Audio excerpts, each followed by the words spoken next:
I don't wanna be the boy that runs in the back. I don't wanna be the kid that falls in the dark. All I really want to be is the guy that gets that girl. Welcome to the AJ Steele Show. We discuss politics, sex, money, and everything in between. And now, here's your host, an immigrant, a self-made millionaire, an American, AJ Steele.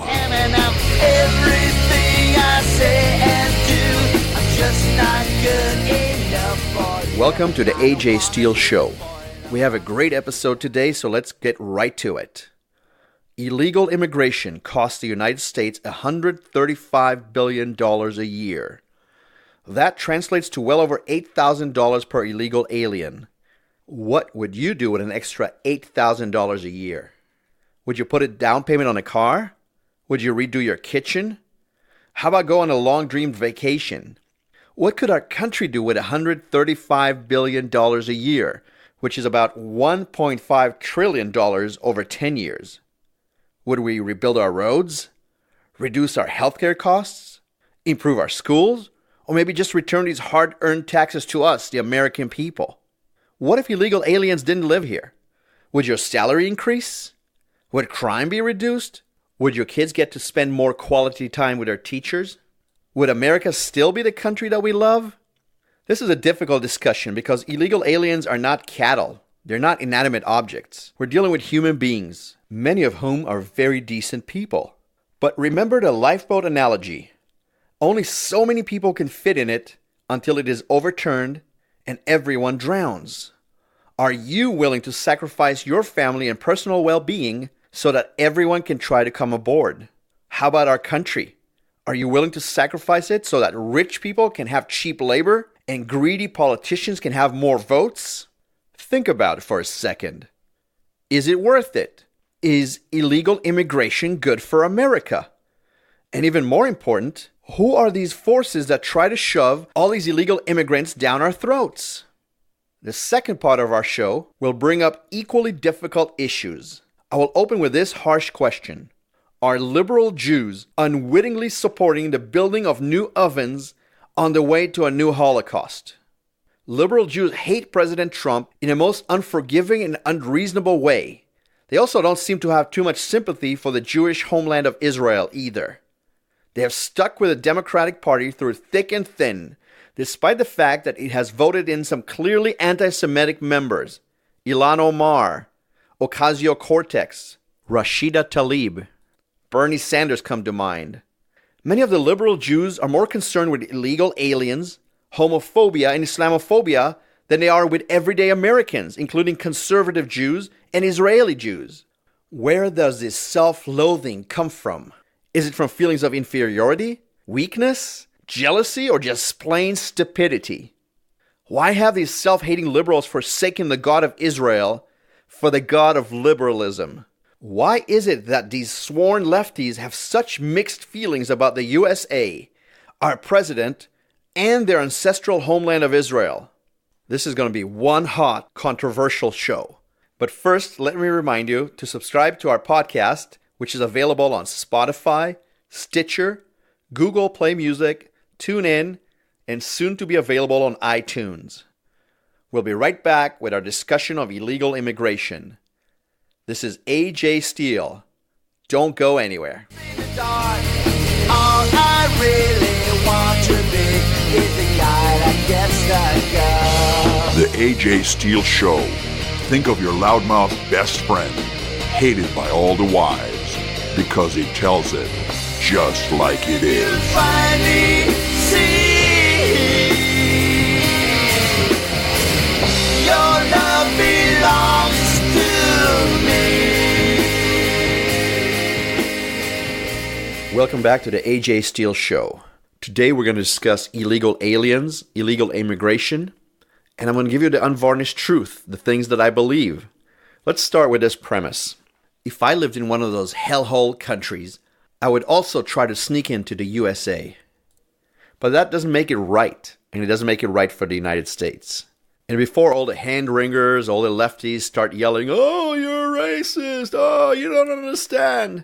You're a naturalist. You're anti-immigrant. You have white privilege." Before you start all that crap, I just want to remind everyone that I am an immigrant. I came here very, very poor. I didn't know the language too well. I didn't have too many resources. So I think I have the right to speak about, and I think I know a little bit about what it's like to come to the United States and struggle. Now, I also think that native-born Americans of any kind of race have every right to have an opinion about illegal aliens, and that does not make them a racist, does not make them evil. Illegal aliens don't follow the laws. We do have a law in this country that you have to come here legally. And so I'm tired. I'm so sick and tired of all these idiots on the left that have no moral argument, no reasonable argument, and all they do is basically tar and feather everyone who disagrees with them. And let me bring up another interesting point. I live in a very affluent white area that is completely liberal. It's one of the most liberal counties in California. And none of these white people that vote for Bernie and love socialism, none of these rich white people want to live anywhere near these illegal aliens. They're constantly virtue signaling about how much they love illegals, but the only time they ever meet illegals are when they work for them as nannies and as gardeners. And they underpay them. Believe me, they underpay them. Their kids don't go to public schools. They go to private schools. You know why? So they can keep away from the hordes of illegals that they love so much. So I don't want to hear anything from these fake, phony, not in my backyard liberals. They're full of crap. None of them care about these illegals. They use them as slave labor, as low-cost slave labor, and also to score political points with the conservatives that they seem to hate so much. These jerks pretend to care so much for illegal aliens, but they could not care one bit about America's poor, about America's unemployed. They don't care at all. Why don't they hire some black people? There's plenty of black people that need work. Why don't they hire legal Hispanics? They don't. Why don't they hire poor white people that need jobs? They don't. If they hire an American, they have to pay payroll taxes, they have to pay workers' comp, they have to pay Social Security, they have to pay Medicare, and they don't want to pay that. So why not hire an illegal and feel so good about it? It doesn't matter that they treat them like slaves. It doesn't matter that they completely underpay them. They don't pay any overtime. But you know what? They feel good because they help the poor little illegal alien. These people are so noble. They should get a Nobel Peace Prize like Obama did. They're a bunch of rich jerks living in gated mansions, and the whole time they tell us that we shouldn't have a wall. They're protected by a wall, but we're not allowed to have one. Hypocrites. Let's get back to why I feel that illegal aliens are the biggest problem facing America right now and why we need to deal with it as soon as possible. Most of these people come from failed cultures, crooked governments, horrible social systems, and they have poor morality due to those factors. Most of these illegals are failures in their own country. The winners of those countries usually stay at home. So with a few exceptions, you don't get the smartest people from Mexico. You don't get the smartest people from Honduras or Guatemala. You don't get the smartest Salvadorians. You get the uneducated, you get the criminals, and the unemployable. Many of these people lack rudimentary education. They can't even read in their own language. A good many of them are criminals and rapists and pedophiles, just like President Trump said. They act like thugs in their own countries and then they bring that crap here to the USA. I'm really surprised that the Me Too movement isn't more concerned with all those rapes that are happening in those third world countries, or all the sex trafficking and all the rapes that happen when they try to make it to the USA. And I guess the feminists and Me Too are too busy dealing with white men. They're the real enemy. I think it's an absolute lie that these illegals don't bring crime to the US. You know, you're going to hear all these bleeding heart liberals, oh, they don't bring crime, they only come here to work. Give me a break.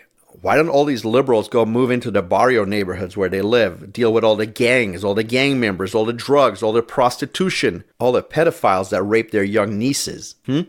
Nobody wants to talk about that, but we all know it's true. Another major issue with illegals, it was brought up by Dr. Michael Savage on his radio show, it is completely underreported in the liberal media, is the fact that a lot of these people have diseases like measles, tuberculosis, and the Honduran flu, known as the H1N1, which can lead to paralysis and death in children. Many of these diseases were eradicated in the modern world, but because these countries have a third world healthcare system, third world healthcare practices, very poor hygiene, etc. That's why these diseases are coming back to the US and hurting our own people.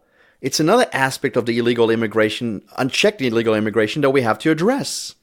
Bottom line is that they're net financial loss for our country. They cost us a lot more than they produce.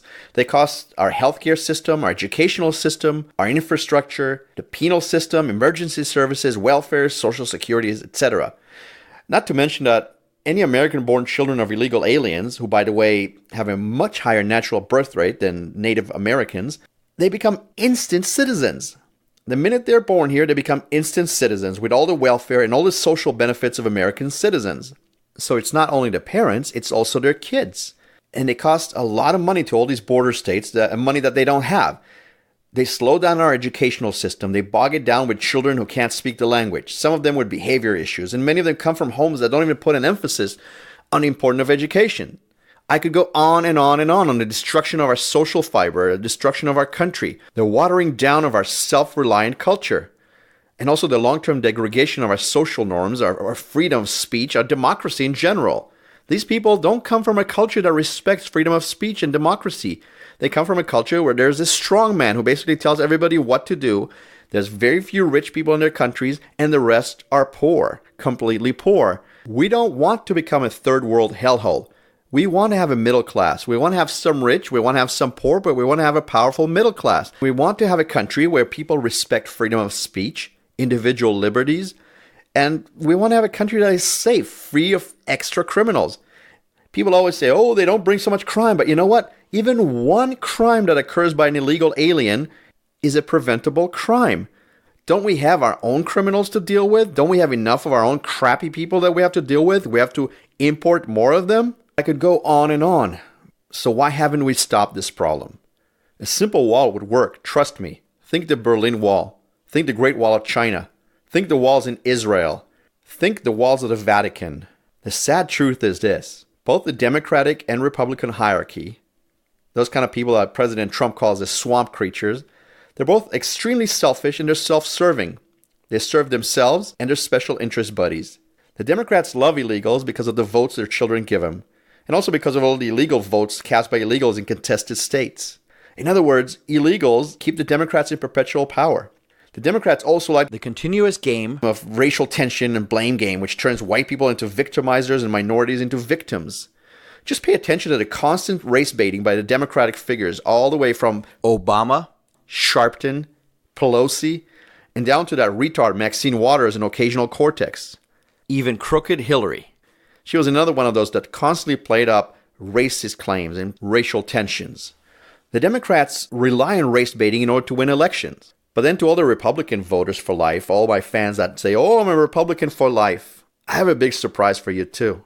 The Republican establishment loves illegals, and they will do everything in their power to keep them coming and keep the ones that came here. Why, you ask? Big money. See, they get cheap labor for their big business interests. They get billions of dollars for the private jail industry that heavily donates to the Republican Party. There's billions of dollars that go to the Catholic charities, the Lutheran Immigration and Refugee Services. And how about La Raza, the Mexican group called The Race? La Raza Support Services and other nonprofits. As a matter of fact, close to 700 of these nonprofits took hundreds of millions of dollars from us, moron taxpayers, to provide support services for these illegal aliens. This happened just last year alone. So whenever you wonder why the Pope loves illegals so much, think money. Big money for the Catholic Church. So you see, none of the parties care about us, the poor suckers who vote for them. They're beholden to their own greed for money and power.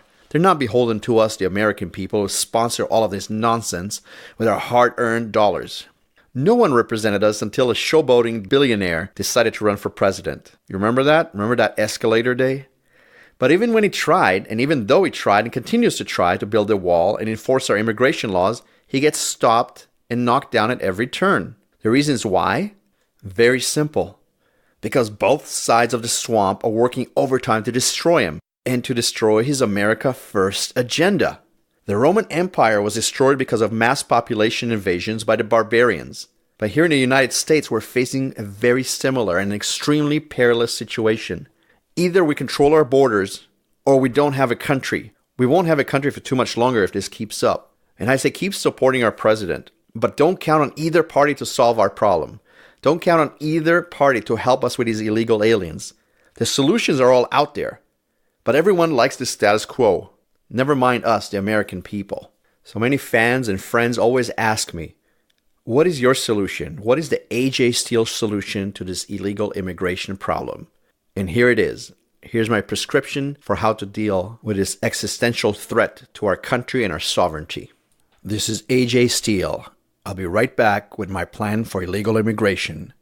Don't go anywhere. You're listening to the AJ Steele Show, where no topic is off limits, no discussion too harsh, no truth more true. The AJ Steele Show, we tell it like it is. All I really want to be is a guy that gets the girl. All I really want to be. Welcome back to the AJ Steele Show. Illegal immigration costs the United States $135 billion a year. That's over $8,000 per illegal alien. What would you do with that money? What would you do with $8,000? What could our country do with such a surplus? $135 billion per year. $135 billion per year equals $1,350 billion over 10 years. Wow. So here's my prescription for dealing with illegal immigration and saving our country. The first thing we must do is build that wall. Walls work. Fences work. Otherwise, people wouldn't have them around their houses, around schools, around prisons. Over 65 countries, Hungary, Egypt, Ukraine, Israel, India, Greece, Turkey, Spain, Saudi Arabia. 65 countries have separation walls. Not to mention the Great Wall of China, if we're going to look back in history, or the Berlin Wall, or the wall around the Vatican, which is still there. It was built to keep out the Muslim hordes. And yet all these liberals, all these experts tell you walls don't work. Ask them how come they lock their car.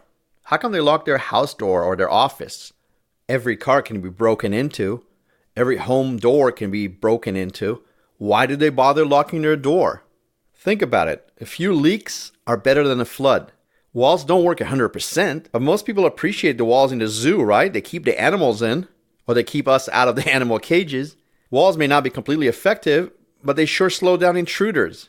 Every sovereign country has the right to control who gets into it. And every country has a right to strong borders, period. The next thing I would do is harshly punish all the employers who knowingly employ illegals. If these illegals don't have jobs, they're not going to come here. Mandate that every American company use E-Verify and punish the ones that abuse the system and hire illegals. I would immediately change the much abused law on birthright citizenship. People who come here illegally should not be allowed to have children who become instant citizens. I would stop all government benefits to all illegal aliens and their children. The free lunch is over. No more free schools. No more free hospitals. No more free food. Enough of them being parasites feeding off the flesh of hardworking Americans. And by the way, I feel the same way about legal immigrants. If they can't afford to live here, they shouldn't come here to become a burden on American society. The next thing I would do is end the asylum system as we know it. Let people apply for asylum from their country and remove the decision power from the courts and give it to border agents. If they enter illegally, they will automatically lose their right to an asylum review. Hundreds of thousands of people who come here for financial reasons are abusing that system, and they're lying to us every year in order to get into our country. I would also end the catch and release program. Anyone who enters our country illegally should be kicked out immediately. Most of these illegal aliens who are released into the USA never come back for their hearings. They just melt into our neighborhoods and disappear. I would automatically deport every illegal alien with a criminal record. I don't care if it's drunk driving. I don't care if it's a tiny misdemeanor. I don't care if it's murder. They should be kicked out of the country without additional court hearings. There is no reason for any of these people to be here at all. I would either end or tax very highly all remittance payments and wire transfers sent from illegal aliens to their home countries. Our American economy loses $50 billion every year because of these transfers. Now for the part that many of you are not going to like, but I think I'm coming up with it because it's a practical solution. We probably have over 30 million illegal aliens in America. We can't just kick all of them out. It's not practical and it doesn't make sense. I think we should keep some of them. I think we should keep the ones that have a potential to help our country and to thrive on their own and actually contribute to our society. I think we should offer them a chance to stay. This is very important, especially for illegal immigrants who were brought here as children at no fault of their own. Now, I don't care if they're kids or adults. If they're a financial burden or a social burden to society, they must be deported immediately. So this is the end of my prescription for dealing with the illegal immigration issue. If you have more ideas or better ideas, or if you disagree with me, feel free to tweet me at AJSteelShow. That's my Twitter handle, or to email me at ajsteelshow@gmail.com. If America becomes inhospitable enough for these illegal aliens, many of them will choose to leave on their own. At that point, I suggest we provide them with a free one-way ticket home. The cost for this program would be minimal compared to the cost of keeping all of them here.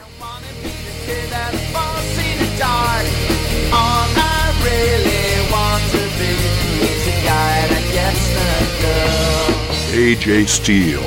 Not right, not left, just right.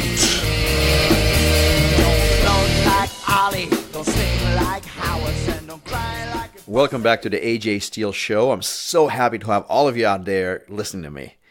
Donald Trump. He may be the greatest president ever for America and for Israel. He not only moved the U.S. Embassy to Jerusalem, the holy city of the Jews, for over 3,000 years, and this is after 5 previous presidents promised and failed to do so, but he also removed the term occupied from the Israeli Golan Heights, a strategic plateau used to defend Israel from Syria, Hezbollah, and the largest sponsor of terrorism in the world, Iran. And yet all I hear about him from the liberal Jews is that he's an evil anti-Semitic man. He scores no points at all for the fact that his daughter Ivanka converted to Judaism and married an Orthodox Jew. It makes no difference for them that President Trump's grandchildren are raised as Jewish children. They don't care. To this miserable, self-loathing lefty Jews, he is still Hitler. Whenever I talk to them about how great Trump is to Israel, they keep bringing up the same thing. Charlottesville. He supported the KKK. He said Nazis are good people. Well, for once and for all, let's see what he actually said. Here's the script, and I quote, "Protesters deserve an equal amount of blame for the violence. What about the alt-left that came charging at, as you say, at the alt-right? Do they have any semblance of guilt? I've condemned neo-Nazis. I've condemned many different groups. But not all of these people were neo-Nazis, believe me," he said. "You had many people in that group other than neo-Nazis and white nationalists. The press has treated them absolutely unfairly. You also had some very fine people on both sides." There we go. That's the horrible sentence. The sentence that made him a Nazi, a anti-black, an anti-Jewish racist. You know what? I actually agree with President Trump. Not everyone protesting the removal of Civil War-era statues is a Nazi or a white nationalist. Some people protesting there were very decent Southern people. And by the same token, not everyone who called for the statue's removal is a member of the fascist organization Antifa or the racist Black Lives Matter group. Some people there were decent people who believe that the statues are hurtful and should be removed. I may disagree with them, but they have a right to that opinion, and that's what you call democratic discourse in the United States. Every time I talk about these issues with my conservative Trump-voting Jewish friends, they always nod and say, if President Trump was able to walk on water, and he proved it, these Jewish liberals would say, what, he can't swim? I guess he can't win. But let's get back to a little history of Jewish people in America and why I think these liberal Jews are so self-loathing and so angry all the time. Jewish people have been a part of the USA since the beginning, but a large influx of Jews came here in the early 1900s to escape poverty and anti-Semitism in Eastern Europe and Russia. Think of the Fiddler on the Roof play. That's the kind of Jews these were. Very poor, but extremely hardworking and extremely happy to come to the new land, the new promised land of America. Then in the 1930s, many American Jews, probably the grandparents of today's self-loathing, self-hating liberal Jews, went strangely silent during the Holocaust. The New York Times, which was a Jewish-owned newspaper, and still is, mostly refused to cover the murder of 6 million European Jews. Amazing, isn't it? And then in 1948, most Jewish people around the world, including the U.S., were overjoyed when Israel, the first Jewish state in 2,000 years, was reborn in an ancestral home of the Jews, the Holy Land, Israel. The country was split into 2 parts, one for Israel and the other for the so-called Palestinians. The Palestinians naturally were unhappy because they wanted the whole land to be theirs and to be Jew-free, and so they attacked immediately in a war that they eventually lost. That war was called the War of Independence. In 1967, it was actually cool to be a Jew in America because of a quick war called the Six-Day War, which reunited Jerusalem under Jewish rule after more than 20 centuries. This was a big victory for Israel. They took over Jerusalem, they took the West Bank, they took the Gaza Strip, and they also took the Sinai Peninsula from the Egyptians. Many American Jews were great helpers of the new state, and they supported it with their money and their blessings. And yet, as Israel started flourishing and became a more powerful country, many American Jews started to abandon their unconditional support of Israel. First of all, in the 80s, the usual suspects, the liberal Jews, complained that the Israelis were too rough, they're too aggressive, they got chutzpah. And then it turned into complaints about the treatment of Muslim Arabs who lost the wars and thus lost some of their land. Mind you, these same Arabs are the same people who would love to massacre every Jew, whether Israeli or American. It makes no difference. If they had the power, they would kill them all. In the 90s, the anti-Israel Jewish movement gained momentum in liberal colleges. And by the mid-2000s, the liberal Jews have all but abandoned their support of Israel and joined the increasing amounts of Muslims in the USA in theological and verbal attacks of the Jewish homeland of Israel. Today, believe it or not, there's many liberals who are self-hating Jews who are becoming more and more brave in expressing their hatred of Israel and their hatred of conservative America. Some of these famous self-hating Jews include Bernie Sanders, a worthless, lazy scoundrel who was kicked out of the commune in the 60s for refusing to do minimal work. Another jerk is George Soros, an evil Mephisto-type character, a financier who admitted to working with the Nazis as a child, and he grew up to be one of the worst enemies of the USA and Israel, not to mention the rest of the free world. Noam Chomsky is another Israel hater and America hater who happens to be of Jewish descent. He is what I would call an anti-Semite at this point. And New York Times, Thomas Friedman, what a pompous ass. You get to read his articles condemning Israel in every instance that he can. And maybe even more worrisome for Jewish people or decent Americans of all faiths is a guy named Rabbi Rick Jacobs. Now, I'm not sure what kind of rabbi he is, but he is the head of the Jewish Reform Movement, a movement that has millions of members, and all he does is attack Israel, attack President Trump. He attacks the policies of Israel. He constantly supports the Muslims. He constantly supports the haters of America and tries to put down conservatives here as KKK members, as Nazis. I mean, this man is supposed to be a Jewish leader in America, and yet it seems like he's more concerned about illegal aliens and Muslim rights than he is about American rights and about Jewish people's rights. These are the American liberal Jews. What a sad state of affairs. With friends like these, who needs enemies, huh? And I wonder, what happened? How did they end up like this? What is the reason for this self-hatred? Is this some kind of a misplaced sense of guilt for surviving and thriving?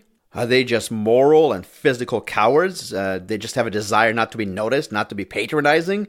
I don't know. Maybe they're just jealous of the manly men over there in Israel, their Jewish brothers and sisters who are beautiful people, very proud people, self-assured, virile. They don't act like they're scared of anybody. If somebody messes with them, they mess with them right back. Is that what they hate so much? The fact that there's such wimps here in America? One thing these lefty Jewish diaspora wimps didn't learn from the Holocaust is this. Playing nice and fitting in with the prevailing social winds will not save them from the ovens. It's very sad to me, but it seems to me like those ovens of anti-Semitism are being fired up again.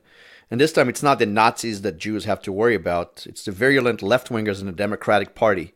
These are the newly empowered Muslim and Muslim-loving politicians like Ilhan Omar, Rashida Tlaib, and occasional Cortex. Not to mention that scum guy from the Nation of Islam, Farrakhan, Black Lives Matter, and all of the anti-Semitic supporting black and Muslim activists. And believe it or not, these liberal Jews, they would still rather vote for these Democrats than to vote for Donald Trump. They hate Trump more than they love their own people. They hate President Trump more than they love their lives and more than they love America. That is sickening. I talked to one lefty liberal Jew after another, and all they do is make excuses for Muslims nonstop. Oh, they're people of peace, they're a religion of peace. Oh, we just need to give them a chance. Oh, they're oppressed. Yes, they're so oppressed that they love to frickin' cut your throats open. So enough is enough. Wake up. Wake up. Those who fail to learn from history are doomed to repeat it. Today's new anti-Semites and fascists are not the conservatives. Donald Trump is not your enemy. The boogeyman of the KKK is long, long gone. Or if not completely gone, it's greatly weakened. Today's fascists and Israel haters are the so-called socialists in the Muslim wing of the new Democratic Party. America lovers, Israel lovers, beware, beware. Wake up before it's too late. Before it's too late for all the good people in this nation. Before it's too late for our way of life. Before it's too late for America. Before it's too late for the world. I implore you, wake up. We've reached the end of our show. I want to thank all of you for listening to us, and I hope you spread the word about the AJ Steele Show. I also hope that you don't forget to follow our podcast. This is AJ Steele.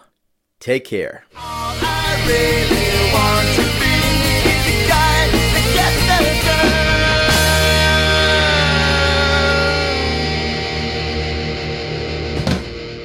The AJ Steele Show, copyrighted 2019.